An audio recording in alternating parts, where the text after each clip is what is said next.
Sa umagang ito, si Brad. Okay.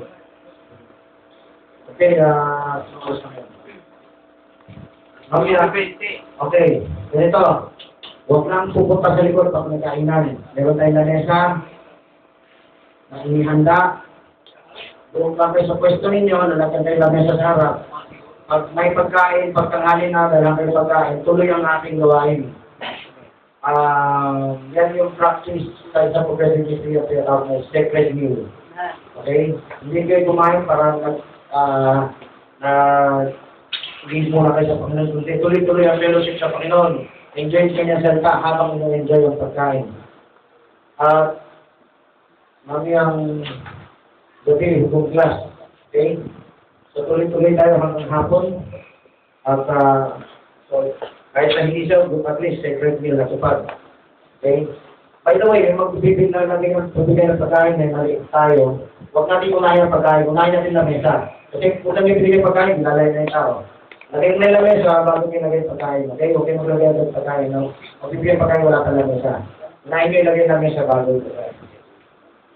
Okay. Ito yung nakaharap sa whiteboard.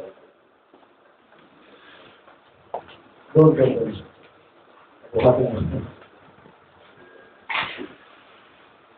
Okay, pakibura to, parang yan. Ngayon, topic natin ay panghuli. I hope dihasain na sarili nyo. Kasi itong tatlong topic lang ang hindi matanggap ng denominations. Ano yung tatlong topic na yan? Sabihin natin sabay-sabay, Godhead, Original Sin, Malakay 456.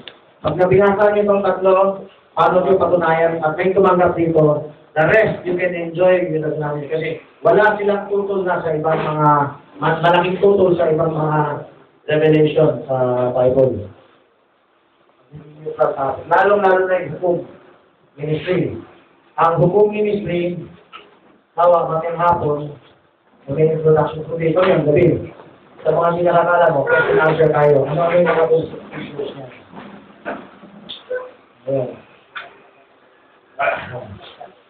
Dito tayo sa Malakay, 456. Bubuksan ninyo yung Biblia dyan. May katabing bata, topic sa home ministry, ay yung bata kay kapatid. Tulungan nyo magbuklat. Kasi maraming kapatiran sa church namin sa Manila. Ano? Maraming kapatiran doon. Kahit matanda na, hindi sanay magbuklat. Okay? Hindi tayo lahat ay ministro sanay tayo. Pero tingnan natin ang katabi. Okay? Ngayon, kung may kasamang bata, automatic na yan. Kung mayroong baby, patingin sa harap. Kailangan kasama sa magulang. Kasi lalabas mo para okay. Kung kaya magbuklat, kaya nang baby pagkabuhat ng Bible, hindi dapat pilitin ng Jerusalem. Nagkabuhat siya para sa Bible ng Bible. Okay. So, tayo siya kayo na. Pasahin mo ngayon, anak ay 456. Wag yung pilot. Ano? Basta iba yung maganda issue. Wag lang iba yun. Takbuhin mo sa Hindi lumapit-lapit dito yung message ko para malinaw. Ito, minsan lang kasi topic kung maganda ito malagay sa YouTube o sa video. Ibig sabihin, ito ang basic araw na isi-save natin. Para may subscribers, mag-post kayo. Plano na yung gumawa ng diaryo. Kung sa diaryo na yan, yung mga composition nyo, pwede mapunta doon. Okay, okay, sabay lahat. Pwede kang tagalid ba dito? Tumayo ka lang. Dito, harap-harap. Hindi ka magbabasa na may iwanan mo sila, ha? Kaya ka mong iwan ng tao. Okay, visit sarili mo lang. Kasabay mo sila. Okay, sabay, ready kayo? Sasabayan mo si Carl George, ha? Go. Chapter 4, verse 5. Sabayan niyo si Carl George. Narito, aking susuguin sa inyo iya sa propina bago dumating iya sa pagdalaw sa kawan ng Panginoon. Verse 6. At kanya ang magiging loob ang puso ng mga ama sa mga anak at ang puso ng mga anak sa kanilang mga magulang. Baka ako'y dumating at ang pagkuha ng mga Brother Jun, tumagot ka sa Brother Kevin. Mali ang upit malayo. So, pagkat sa progressive ministry, kahit pa rin ang tapos sa siguro, nakita ka. No? Kasi hindi mo anong gagawin. Kasi wala nang ibang, hindi pa matriba para magturo. I-enjoy ko sa podcast, hindi masama. Kasi yan ay progressive ministry na. Kahit anong topic mo. Okay? Yung tulog yan, kung dapat tulog sa isang pamilya, isang mga palataya sa isa. Ay, Marjun, dikit na dikit, akpay. Okay, hindi malayo. Kaya tayo natin mga lalangin, dikit na matay, yung ulo. Yung mga magulang na mayroon pang anak na hilaw, na hindi train, takpan na mata.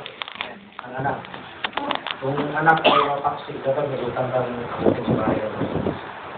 Takpan na mata. Takpan yung mata ng anak kasi hindi kayo kusang nag-train. At i-train nyo ang habang maaga, kailan pumilit habang nag-train. Muli ka, Panginoon, sa umaga nito, pagmahaling ito, kahapon na ito, lahat ng oras ng aming buhay, ang iyong mga pahayag sa uling araw, ang siyang magsasakdal sa amin. Huwag niyo pong itulong, Panginoon, na ang iyong pahayag ay hindi namin sariwain, hindi namin tanggapin, hindi namin ipangaral at isa pamuhay. Tulungan niyo po bawat isa sa amin, matanggap namin ang mga pahayag mo sa huling araw para sa aming kasakdalan. Huwag niyo pong itulot na kami walang bahala, magkumpiyansa, lalo na sa aming mga astawat, anak at iglesia. Mga kapatiran, bigyan niyo kami ng pusong may pakikiramay sa kanila. Hindi lamang iniisip ang aming sariling paglago, pagsaktal, kundi rin ang aming mga minamahal sa buhay. Tawagin niyo po ang iyong binhi nasa loob ng mga iglesia na isinalaga mo bago pa itatagal sa lipunan upang marinig ang iyong mensahe. Gamitin niyo po ang mga naririto na nakikinig upang magdala ng inyong salita sa kaduluduluhan ng San Sinuko, Panginoon. Basahan niyo po ang aming pagsasanay, pag-aaral, pagtatanong, pagsasaliksik ng iyong pahayag sa oras na to sa pangalan ni Jesus. Amen. Pumaglakpak pa kita. Sa natin, Panginoon, sa ilang pasasalamat. Ngayon, markahan ninyo yung Elias. Sa ating binasa. At ang napakahalaga ng topic na to, maganda ang mag-video ay hindi mapaglawas. Kasi seryosong topic. Ito ay isang tao na hirang ng Diyos dati. Pero ang hula na to, na ipapagkamalan nila sa reincarnation. Pagbalik ni Ima siya naman. Susubuhin ko sa inyo si Elias. Hindi ko pinapansin sa ibang samahan. Pero kung ang pahayag nito ay dumating, kailangan natin pansinin. Kasi magkinalaman yung sa pagparito ng Panginoon. Sino si Elias? Paano ba siya darating? At ang pagdating niyan ay huling araw na. Basahin natin ang huling talata. Yung huling sentence, markahan ninyo, lest I come and smite the earth with a curse. Tignan nyo ang dalawang propeta rito. Ang camera tumutok dito. Tignan ito. At kami ang pagkita na pag-premyo ng Genesis Committee. Ito ang dalawang propeta. Itong dalawang propeta ay may pahit ni Moses at ni Elias. At ang Malakias 4:5, bago natin i-apply sa isang gentil na propeta ay propeta Branham. Ang unang application niya na Israel. Ay mga baptist na nakabis na. Pero sarado sila, siyempre, sa pang-gentil na propeta. Paano natin ihuhukong ang ministry ni Branham sa ministry ni Elias? Ang dalawang propeta ay may pahit ni Moses at ni Elijah. Kung sa Revelation 11, sulat lang sa pati. Sa Revelation 11, may kapangyarihan ng dalawang propeta ang tubig gawing dugo at hindi umalan ng 3 taon. The days of their prophecy, 3.5 years. That is to say, si Elijah ang gumanap noon, panahon ni Ahab. Walang ulan. Si Moses ang gumawa noon, yung tubig naging dugo. Yung panahon ng Ehipto, bago umalis ang Israelita mula sa Promised Land, mula sa Israel, papunta sa Promised Land, ay tipot na rawan ng katapusan ng mundo. Alam mo yung natapos na yung Ehipto. Sa Revelation 11, binanggit ang Ehipto. Participate, buksan ang Bible. Pero dyan, kung may kapatid ang anak, kung anak ay kapatid ang anak. Sodom and Egypt. Chapter 8. Hanapin, hindi po niya mga mature. Kinakain mo yung anak ng kapo, kayang inakain. Ang pwede mag-unahan dyan ay katabing John, katabing Jerry. Huwag mo ituro, pag tinuro mo, disqualify ka na, Jerry. Father Harding. At mga bisita natin mga pastor ko din. Amen. Huwag mo ituro, kayo maghanap. Mag-assist lang kayo, Revelation 11. Kung naituro niya, tinuro mo hindi. Ano talata? Ito, tumingin na rin sa rin. Ang kanilang mga bangkay, nasa lansangan, Sabi lang dapat tingin na doon. Sila mabilis na yaman. ang espiritu ng sinawang-tawag na Sodoma, Ehipto, na doon din naman, pinakos sa krus ang Panginoon nila. Alam niyo ang Ehipto, ang nangyari doon, lahat yun sa tatarawan sa araw na yan. Lahat, nakasulat sa Revelation, prepared for an hour, a year, a day, an hour, for that day. Ibig sabihin, lahat ng mga nagat sa lumatipan, nakaanta sa pakita yung nangyari sa panahon natin to. Sa Revelation. Ayun, nabis na ito sa camera. Dapat tignan mo dito. Daddy, ulo niyo po. Huwag kayo magsusunod. Ito magsusunod. Okay. So, yung Egypt, ang nangyari sa Egypt, bumagsak ang bansa dahil ayaw palayan sa Moses. Sinalo sila ng Diyos. Hindi lang dugo. Hindi lang tubig maging dugo. Ang marami. Kuto. Apoy. O marami. Putok. Pero meron pa mga apoy. No? Mga bulalakaw, mga bumagsak sa ito. Marami. Pinakahuling salot, mamatay ka na. Pangalay. Gusto na kaya yung anak niyo mamatay. Huwag niya tayo magtutay. Pero, dito tayo sa dalawang propeta. Revelation 11, ang Moses, Elijah, anointing. Inisipin mo sa Malakay, ang binanggit lang Elias. Hindi. Kung saan sa Malakay, babasahin natin ang 1 to 4. Chapter 4, verse 1. Oo. Ang pwede magbasa ay sunod-sunod na. James, Kevin, si Petang. Ito yan. So, volunteer sa ating mga magagawa. Okay? So, handa lang kayo mga magagawa. Sinimunahan mo kayo. Pero ang una ay si James, si Kevin, si Petang.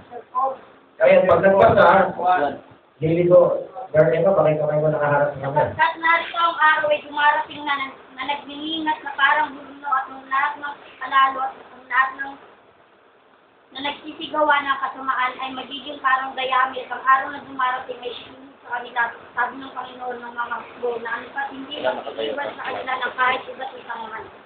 Verse 2. Ngunit sa inyo na Ngunit sa inyo na nangatakot sa aking pangalan ay sisikat ang araw sa katuwiran na may pagalingan sa kanyang mga pagpak at kayo magsisilabas at magsisilaksong parang buya mula sa silungan. At inyong yayakapin ang masasama sapagkat sila'y magiging abos sa ilalim ng mga talampakan ng inyong mga paa sa karawan ng aking gawin, sabi ng Panginoon ng mga hukbo. Okay, volunteer. Huwag mo lang Wala ako pala volunteer. Verse 4. Gusto ko kayo, bulang ko rin. Alalahanin ninyo ang kautusan ni Moises na aking lingkod na aking iniutos sa kanya sa Horeb para sa buong Israel sa makatwid bagay ang mga palatuntunan at mga kahatulan. Okay. Itong sinishare ko, hindi ko sinishare sa end-time message. Sa end-time message, nakafocus lang kay Brother John. Hindi naman masama. Tama naman na application. Pero hindi naman nasa-share sa'yo mas malawak na application. Brother Nam ay hinugpong lang kasi siya hindi. Ang original na malakit ay Hudyo. Ang unang Elias ay Hudyo.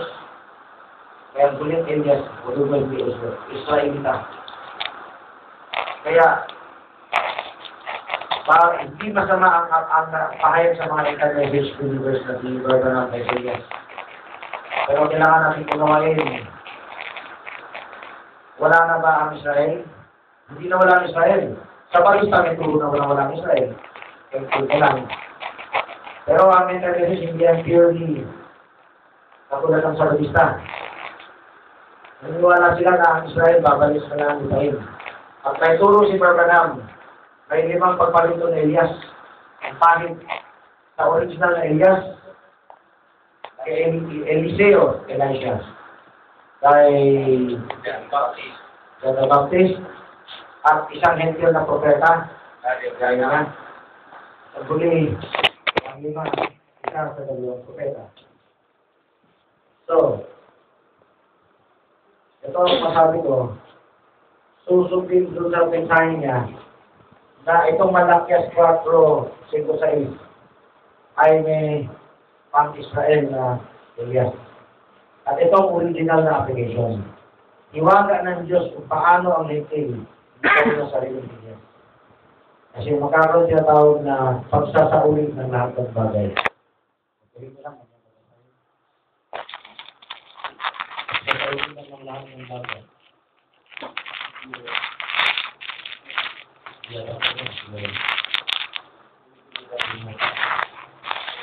Ngayon, dito tayo sa Malakias.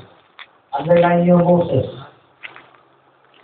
So, si Moses binanggit sa talatang 4, si Elias binanggit sa talatang 5. Pagkasama sila.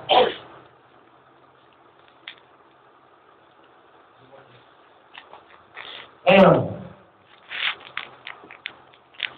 may tanong ako sa inyo, sumagot kayo. At ang pwede sumagot ay si Kevin, si Beckham, at si James. Tandaan niyo, kung sino maraming ito, pwede na bigyan ng premyo. Dari ko sila ng Syria, Jamili, o kaya Kelly. Saan ko tayo harap? So, sana kasali eh. Kaso cameraman. Pwede ka gumalaw mabagal pag gumalaw. Pero pag may pen pa sabihin natin. Okay, tanong. Tumingin kayo sa Biblia. Ano ang sinasalarawan ng talata 1 hanggang 3? Malakias, tumingin sa Biblia. Kevin, James, Stefan. Revelation. Pwede pa sumagot si Kevin at James, ha? Magaling naman. Dapat wala mag-a-assist. Ibigay ko lang kay Tetang. Tandaan niyo si Tetang nakasagot. Revelation. Palladium, Ano din nalaman sa Revelation? Pwede sumagot si James, Tetang, Kevin, at iba. Kanina, source. Ano din na? Susunugin. Nakuha ni James. Bakit? May susunugin talaga sa litaran. Okay? Ay na magtanda. Hindi gusto magtanda. Ay na magtanda. Okay, kasi tayo. Ngayon, Jatang. ibig sabihin, yung sinabi, ginasa natin sa talata 6, smite the earth with the curse, revelation. Darating araw, susunugin niya. Ang araw ay magtitigas at parang hulungan. At hindi pa pumasok sa hulungan. Ano ba maramdaman doon? Sunod kayo. Yan ang mangyayari sa mundo. Maraming talata yan, ibibig sa inyo, ang maalala ko. Isaiah 24:6, wala. Susunod ang mundo. 2 Peter, chapter 3. Talata, 10. So, maraming talata na susunodin mo. Itong mundo, ilubog sa baha, tapos na yan. ito ay reserved daw para sa apoy. Sa huling araw ng Elias. Pag may huling araw na Elias, kailangan malaman nyo, like, di ba kailangan si Kristo ang ating tanggapin? Kung si Kristo ay inyong tanggapin, ang salita ni Kristo ay inyong tatanggapin. Ang salita ni Kristo sa huling araw, may Elias siyang susubunin para matanggap ninyo ang pagsasauli ng lahat ng bagay. Basahin niyo ni Matthew 17. 11. 17:11. Yan tayo, let's go. 11. So, anak ni Eva George. Kakasalan kanya-kanya tayo ako. Kanya-kanya tayo mga ano. Okay. Kala ko magbabasa na. Sumagot siya at sinabi, katotohanan ng si Elias ay dito at isasauli ang lahat ng mga bagay. Sabi natin, isa sa uli lahat ng mga bagay. Isa sa uli lahat ng mga bagay. Ang asama ng mag-ibig si Angela at Terry. Noel by Jerry. At mag-ibig Sherry ko, papalabas natin sa mundo. Aring mga iba bansa na hindi marunong mag-Tagalog, makakakilala sa mensahe. Alam niyo, kaman lang yun, pero alam niyo, yung malakas na pang-evangelize yan. May kakaibigan lang kayo, tapos papalabas. Okay? So, dapat meron kayong ganong initiative. Balik kayo ito. Restore. Bakit mahalaga matanggap si Elias? Mahalaga kayo ay maisauli, naibalik sa dati. Bakit kailangan kayo may balik? Kaya kailangan kayo may balik kasi kayo ay nalihis. Kayo ay nawalay. Sino yung mag-aangkin na kayo hindi nawalay? Sabi dun sa Isaiah ba yan? We have all gone astray. We have done evil in His sight. Ang done evil, huwag isipin, kriminal kayo. Ang done evil, mangmang kayo. Hindi nyo alam. Pinanganak kayo sa mundo ko, kahit ang bait-bait ninyo, kapagkawang gawa kayo, wala kayong inagrabyadong tao, sa harapan ng Diyos, mangmang kayo, kasalanan na yan. That's unbelief. Ang hindi nyo hinahanap yung katwiran niya, that's unbelief. So, ang restoration ito, hey, kahit nasa iglesia kayo, pwede kayo magkaroon ng unbelief. Kasi, pag Nicolaita, lukewarm kayo, unbelief yun. Wala kayong gana. Hindi nyo hinahanap ang kanyang katwiran. Kailangan magkaroon kayo ng kauhawan. Bagat mahina kayo umunawa, gusto ninyong unawain. Yan yung mga halimbawa ng mga sa ministry ni Kristo. Kahit mahirap sila, pinipilit hawakan yung damit ni Kristo. Ganun dapat ang ating puso. Yan ang hinahanap ng Diyos sa atin. Kahit malaki ang yung kasalanan, basta nakita niya sa puso mo yan, ganyan. Kung si Judas di nagpakamatay, humingi siya ng kapatawaran. Pwede siya patawarin. Hindi ganyan siya i-clear kamay ng Diyos. So, kung unbelief ay nasa churches, sinugo si Elias sa Israel, bagamat naniniwala puno sa Diyos, hindi naman sumusunod sa Diyos. Sinugo siya para isauli ang Israel. Nagkaroon ng contest sa Mount Carmel. Ang kanyang ministeryo ay pagsisimula ng pagsasauli. Hindi matatapos lahat kay Elias. Meron kasi nagtuturo lahat ng pahayag natapos na kay Barbanam. Hindi yung kaibahan ko sa 11.1. Kumuha ka na tabulation. Mayroon na tabulation na Bible Joseph. Nakatabi na. Yung tabulation, yung kagabi. Mayroon Bible Joseph. Ang kaibahan sa end-time message, pagkakataon ko na ipakilala ko ang end-time message. At isang riff sa end-time message sa Pilipinas, 1980s. Itong bansa, meron din message. Between 1 and 2, lahat ba ng hiwaga at pahayag na ibigay na ba sa Propeta Branham o hindi? Okay? Lahat pa ay nabigay na.